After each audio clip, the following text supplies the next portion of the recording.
Hello students, आज हम देखेंगे एनसीईआरटी क्लास 10th के चैप्टर नंबर 4 को, जिसका नाम है भूमंडलीकृत विश्व का बनना। ये एनसीईआरटी के टेक्स्ट बुक के क्वेश्चन आंसर हैं। तो इसके पहले अगर आप पहली बार इस चैनल पर आए हैं तो चैनल को सब्सक्राइब जरूर कर लें और बेल आइकन को भी प्रेस कर दें, जिससे आपको लेटेस्ट नोटिफिकेशन सबसे पहले प्राप्त हो सके। तो देखते हैं इसके प्रश्न अभ्यास। पहला प्रश्न है, 17वीं सदी से पहले होने वाले आदान प्रदान के बारे में आप क्या। तो ये फिर से मैं पढ़ देता हूँ। 17वीं शताब्दी से पहले होने वाले आदान प्रदान के 2 उदाहरण दीजिए। एक उदाहरण एशिया से और एक अमेरिका महाद्वीप से चुनें। तो देखिए, एशिया से उदाहरण उत्तर है इसका, चीन से एशिया का उदाहरण दे रहे हैं हम। 15वीं शताब्दी तक बहुत सारे सिल्क मार्ग अस्तित्व में आ चुके थे। इस रास्ते से चीनी पॉटरी जाती थी, यानी कि जो चीनी बर्तन थे। इसी रास्ते से भारत व दक्षिण पूर्व एशिया के कपड़े व मसाले दुनिया के दूसरे भागों में पहुंचते थे। वापसी में सोने चांदी जैसी कीमती धातुएं यूरोप से एशिया पहुंचती थी।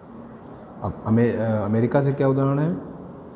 16वीं शताब्दी में जब यूरोपीय जहाजियों ने एशिया तक का समुद्री मार्ग खोज लिया तो वे अमेरिका तक जा पहुँचे और अमेरिका की विशाल भूमि और बेहिसाब फसलें और खनिज पदार्थ हर दिशा में जीवन का रंग रूप बदलने लगे। आज के पेरू और मेक्सिको में मौजूद खानों से निकलने वाली कीमती धातुओं, खासतौर से चांदी, ने भी यूरोप की संपदा को बढ़ाया और पश्चिमी एशिया के साथ होने वाले उसके व्यापार को गति प्रदान की। तो ये था पहले का उत्तर। इसे आप स्क्रीनशॉट लेके या नोट करते सकते हैं वीडियो पॉज करके। दूसरा प्रश्न है, बताइए कि पूर्व आधुनिक विश्व में बीमारियों के वैश्विक प्रसार ने अमेरिकी भूभाग के उपनिवेशीकरण में किस प्रकार मदद की। यानी कि जो बीमारियों को वैश्विक प्रसार हुआ उसकी वजह से लोग अमेरिका चले गए, क्योंकि अमेरिका नई भूमि थी, वहाँ बीमारियाँ कम थी। तो उसने किस तरह उपनिवेशीकरण में सहयोग किया। देखते हैं। पहला, 16वीं शताब्दी के मध्य पुर्तगाल और स्पेनिश सेनाओं की विजय का सिलसिला शुरू हो गया था। उन्होंने अमेरिका को उपनिवेश बनाना शुरू कर दिया था। पहला कारण तो ये था। यूरोपीय सेनाएं केवल सैनिक ताकत के दम पर नहीं जीतती थीं। स्पेनिश विजेताओं के पास तो कई परंपरागत किस्म का सैनिक हथियार नहीं था। ये हथियार तो चेचक जैसे कीटाणु जो स्पेनिश सैनिकों और अफसरों के साथ वहाँ जा पहुँचे थे। यानी उस समय भी जैविक जो जीवाणु थे, कीटाणु थे, उनका भी प्रयोग जैविक हथियार के रूप में किया जाता था।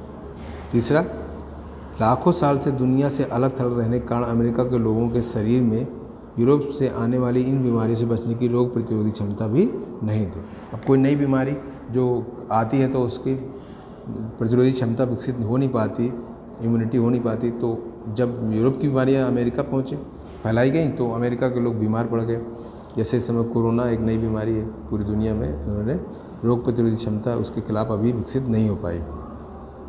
इस नए स्थान पर चेचक बहुत मारक साबित हुई। एक बार संक्रमण होने के बाद ये बीमारी पूरे महाद्वीप यानी अमेरिका महाद्वीप में फैल गई। जहाँ यूरोपीय लोग नहीं पहुँचे थे वहाँ के लोग इस चपेट में आने लगे। इसने सभी समुदायों को खत्म कर डाला, यानी उनको परेशान कर दिया। इस तरह घुसपैठियों की जीत का रास्ता आसान होता चला गया। इस तरह से बिना किसी चुनौती के बड़े साम्राज्यों को जीत कर अमेरिका में उपनिवेशों की स्थापना हो गई। अब इसके साथ देखिए, बंदूकों को छीन कर या खरीद कर हमलावरों के खिलाफ भी इस्तेमाल किया जा सकता था, पर चेचक जैसी बीमारियों के मामले में तो ऐसा नहीं किया जा सकता था, क्योंकि हमलावरों के पास उससे बचाव का कोई भी तरीका भी था और उनके शरीर में रोग प्रतिरोधी क्षमता भी विकसित हो गई थी। अब यूरोप के लोग बीमारी फैला दिया। अब अमेरिका के लोग क्या करते हैं, उसकी बीमारी के लिए कोई वैक्सीन इतनी जल्दी खोजी नहीं जा सकती जैसे आज के समय में इस कोविड के बारे में। और हमलावर से बचाव का उनका जो हमलावर थे यूरोपीय, उनके पास उसका बचाव का तरीका भी था और उनके पास ऑलरेडी उस रोग की प्रतिरोधी क्षमता यानी इम्यूनिटी पावर भी थी। तो ये था दूसरा प्रश्न। तीसरा प्रश्न में जो कुछ व्याख्याएं, शॉर्ट नोट, संक्षिप्त टिप्पणियाँ, शॉर्ट नोट मांगे गए हैं, तो इनको हम देखते हैं कौन कौन से हैं, उनको शॉर्ट में हम लिखेंगे। कॉर्न लॉ के समाप्त करने के बारे में ब्रिटिश सरकार का फैसला। एक लॉ था जिसे बोलते कॉर्न लॉ। दूसरा है अब अफ्रीका में रिंडरपेस्ट का आना, एक बीमारी है ये रिंडरपेस्ट। विश्व युद्ध के कारण यूरोप में कामकाजी उम्र की पुरुषों की मौत। विश्व युद्ध चूँकि यूरोप में ज़्यादातर कंसंट्रेट था तो वहाँ बहुत सारे पुरुषों की मौत हो गई। ऑलरेडी वहाँ पर लोगों की जनसंख्या कम है यूरोप में। तो उसका प्रभाव पड़ेगा ही। भारतीय अर्थव्यवस्था पर महामंदी का प्रभाव, बहुराष्ट्रीय कंपनियों द्वारा अपने उत्पादन को एशियाई देशों में स्थानांतरित करने का फैसला। तो एशिया एक बहुत बड़ा बाजार था, तो इस तरह चीज़ें हैं, लेकिन इनके बारे में हम देखते हैं टिप्पणियाँ कैसे लिखनी है आपको। जैसे ये पहली टिप्पणी, कॉर्न लॉ के समाप्त करने के बारे में ब्रिटिश सरकार का फैसला, तो उसको आप कैसे नोट करेंगे ये यहाँ पर समझाएगा। ब्रिटेन की सरकार ने बड़े भूस्वामियों के दबाव में मक्का के आयात, कॉर्न मतलब मक्का के आयात पर पाबंदी लगा दी थी। जिन कानूनों के सहारे सरकार ने पाबंदी लागू की उसे उन्हें कहते हैं कॉर्न लॉ। खाद्य पदार्थों की ऊंची कीमतों से परेशान उद्योगपतियों और शहरी बंदिशों ने सरकार को मजबूर कर दिया कि कॉर्न लॉ को फौरन निरस्त कर दें। कॉर्न लॉ के समाप्त हो जाने के बाद बहुत कम कीमत पर खाद्य पदार्थों का आयात किया जाने लगा। आयातित खाद्य वस्तु की लागत ब्रिटेन में पैदा होने वाले खाद्य पदार्थों से भी कम थी। फलस्वरूप ब्रिटिश किसानों की हालत बिगड़ने लगी, क्योंकि वे आयातित कॉर्न लॉ की कीमत का मुकाबला नहीं कर सकते थे। विशाल भूभागों पर खेती बंद हो गई, हजारों लोग बेरोजगार हो गए, गाँवों से उजड़कर वे पूरे या तो शहरों में या दूसरे देशों में जाने लगे। तो ये था पहला, इसको आप नोट करते चलें। दूसरा है रिंडरपेस्ट बीमारी के बारे में, ये दूसरी शॉर्ट नोट। अफ्रीका में 1890 के दशक में रिंडरपेस्ट नामक बीमारी बहुत तेज़ी से फैल गई। मवेशियों में प्लेग की तरह फैलने वाली इस बीमारी से लोगों की आजीविका और स्थानीय अर्थव्यवस्था पर गहरा असर पड़ा। तीसरा पॉइंट, उस समय पूर्वी अफ्रीका में एरिट्रिया का हमला कर रहे इतालवी सैनिकों को पेट भरने के लिए एशियाई देशों से जानवर लाए जाते थे।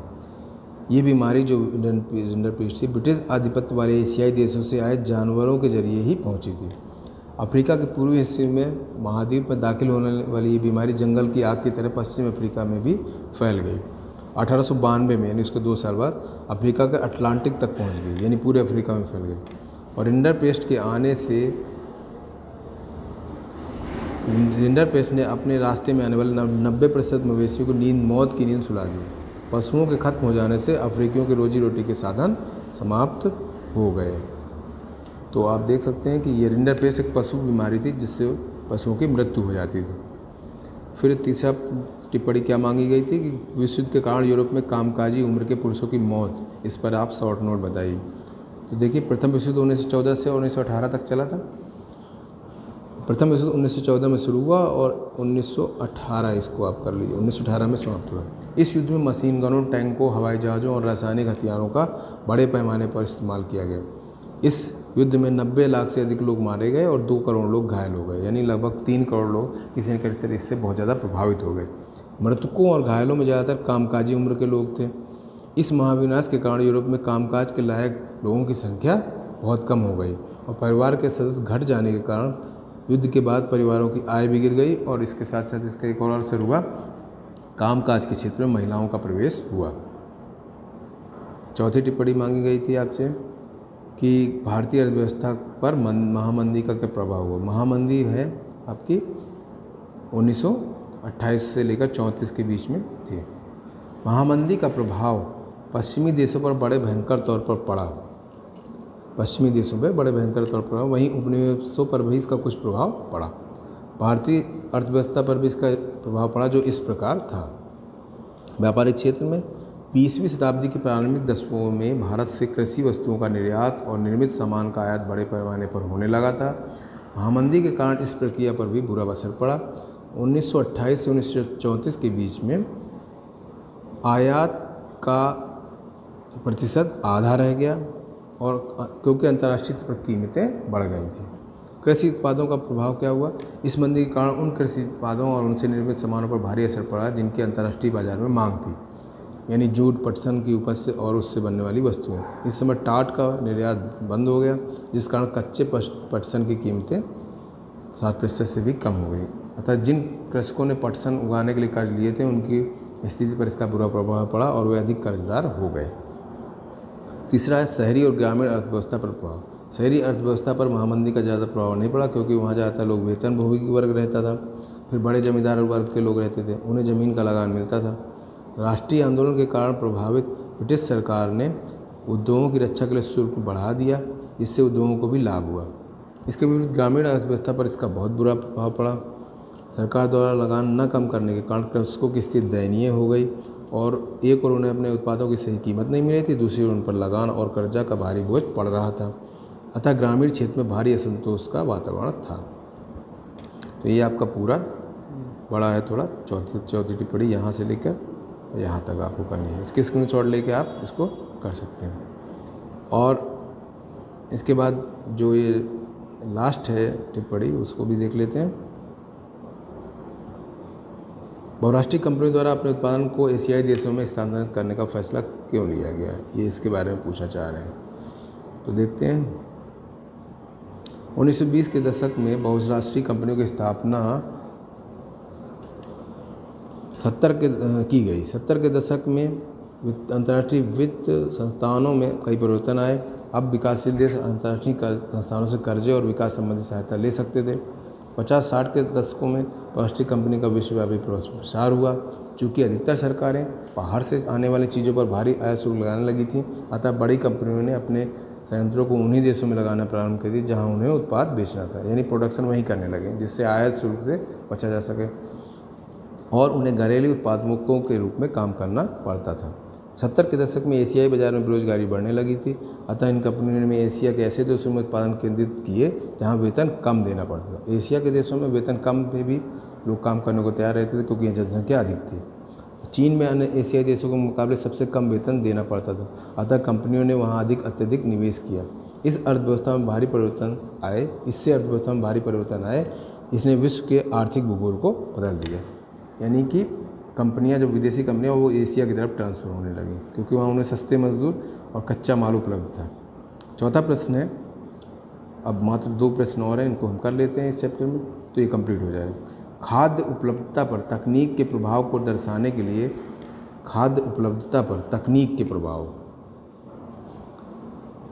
लिए इतिहास से 2 उदाहरण दें। 1890 तक वैश्विक अर्थव्यवस्था सामने आ चुकी थी, इससे तकनीक में भी बदलाव आ चुके थे। खाद्य उपलब्धता पर भी तकनीक का प्रभाव पड़ने लगा था, जो इस प्रकार है। पहला, रेलवे का विकास हो गया था, रेलवे की तकनीक आ गई थी। अब भोजन किसी आसपास के गांव या कस्बे से नहीं बल्कि हजारों मील दूर से आने लगा। खाद्य पदार्थों को एक जगह से दूसरी जगह पहुंचाने के लिए रेलवे का इस्तेमाल किया जाता था। पानी के जहाज़ों से इसे दूसरे देशों में पहुंचाया जाता था। नहरों का विकास हो गया था, जिससे सिंचाई की उपलब्धता थी। नहरों का विकास। दूसरा पॉइंट, खाद्य उपलब्धता पर तकनीक के प्रभाव का एक अच्छा उदाहरण पंजाब में देखते हैं, जहां ब्रिटिश भारतीय सरकार ने अर्ध रेगिस्तानी पड़ती उपजाऊ ज़मीनों को उपजाऊ बनाने के लिए नहरों का जाल बिछा दिया ताकि निर्यात के लिए गेहूं की खेती की जा सके। इससे पंजाब में गेहूं का उत्पादन कई गुना बढ़ गया और गेहूं को बाहर बेचा जाने लगा। तीसरी तकनीक थी रेफ्रिजरेशन की, जिससे कि खाने पीने की चीज़ें खराब नहीं होती थी। रेफ्रिजरेटर तकनीक का विकास 1870 के दशक में अमेरिका से यूरोप को मांस का निर्यात नहीं किया जाता था। उस समय जिंदा जानवर भेजे जाते थे जिन्हें यूरोप ले जाकर काटा जाता था, लेकिन जिंदा जानवर बहुत ज़्यादा जगह घेरते थे, बहुत सारे लंबे समय में मर जाते थे, बहुतों का वजन गिर जाता था, वे खाने लायक नहीं रहते थे। इसलिए मांस खाना एक महंगा सौदा था और नई तकनीक आने के बाद ये स्थिति बदल गई। पानी के जहाज़ों में रेफ्रिजरेटर की तकनीक स्थापित की गई, इससे जल्दी खराब होने वाली चीज़ों को भी लंबी यात्राओं के लिए ले जाया जा सकता था। अमेरिका, ऑस्ट्रेलिया, न्यूजीलैंड सब जगहों से जानवरों को बजाय उनका मांस ही यूरोप भेजा जाने लगा।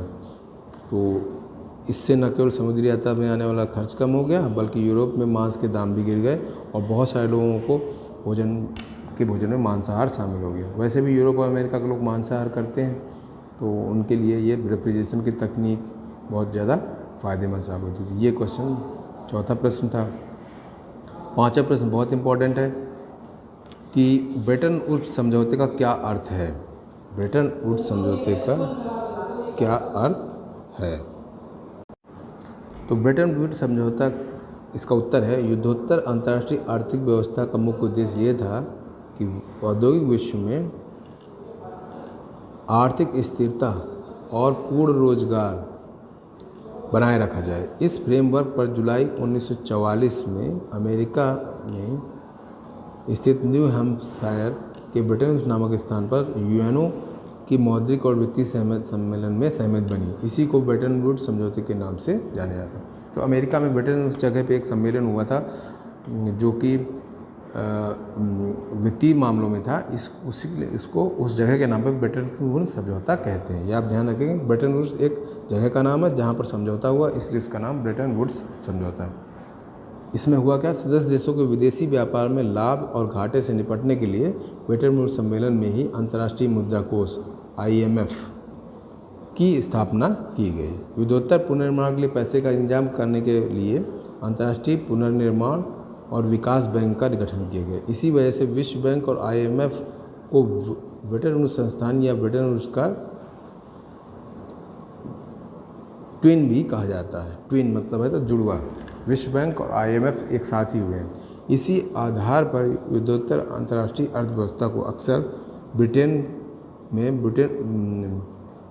वुड्स व्यवस्था भी कहा जाता है।